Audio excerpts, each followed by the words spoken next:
लेकिन कल नतीजे आएंगे भारतीय एयरटेल के। उम्मीदें क्या है भारतीय एयरटेल से? नतीजों में नजर कहां पर रहेगी, बताने के लिए हमारे सहयोगी सौमिन सरकार जुड़ गए हैं। टेलीकॉम पर बहुत ही खास नजर रखते हैं। सौमिन, बताइए अनुमान क्या है नतीजों को लेकर और खास फोकस कहां पर होगा? तो stable set of numbers expected है भारतीय एयरटेल से। फोर्थ क्वार्टर ऑफ FY24 में रेवेन्यूज करीब 2% हायर हो सकती है ना कंसोलिडेटेड बेसिस।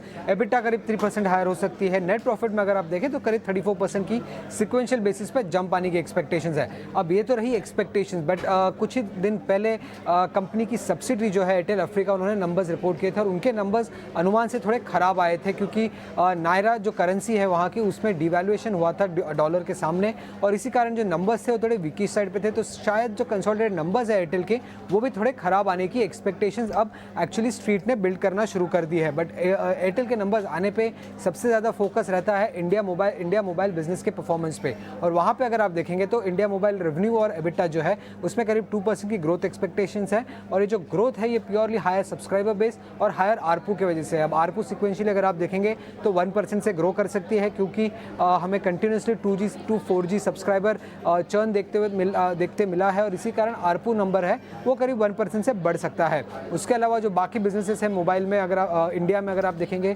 जैसे कि होम ब्रॉडबैंड बिजनेस, वहाँ पे अच्छा नंबर आने की एक्सपेक्टेशंस है, क्योंकि सब्सक्राइबर एडिशंस काफ़ी स्ट्रॉन्ग रहने की एक्सपेक्टेशंस है। एंटरप्राइज बिजनेस में हेल्दी ग्रोथ आ सकती है। डीटीएच बिजनेस थोड़ा बहुत म्यूटेड रह सकता है फोर्थ क्वार्टर पे। बट नंबर्स के अलावा किन चीज़ों पे ध्यान रखनी होगी? पहले तो कंपनी का जो कैपिटल एक्सपेंडिचर आउटले क्या रहेगा FY25 के लिए, इसको लेके क्या कमेंट्री आ रही है उस पर ध्यान रखना होगा, और टैरिफ हाइक को लेके क्या कमेंट्री आ रही है इस पर सबसे ज़्यादा नज़र रहेगी मार्केट की भारतीय एयरटेल के नंबर्स से।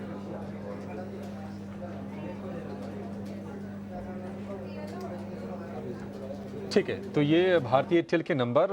उसके पहले हम देख रहे हैं कि शेयर थोड़े से कमजोरी के साथ कारोबार कर रहे हैं। अनुमान आपके सामने हैं। कैपेक्स क्षमता विस्तार को लेकर कंपनी किस तरह खर्च करने जा रही है, टैरिफ हाइक को लेकर कंपनी क्या कर रही है, क्योंकि सुनील भारती मित्तल लगातार बार बार कह चुके हैं कि 300 रुपए के ही आरपू सस्टेनेबल है, तो उस दिशा में कंपनी क्या कर रही है, और 5G के रोल आउट, इमर्जिंग ट्रेंड्स, ये सब चीजें नजर में रहेंगी भारतीय एयरटेल में। लेकिन एक शेयर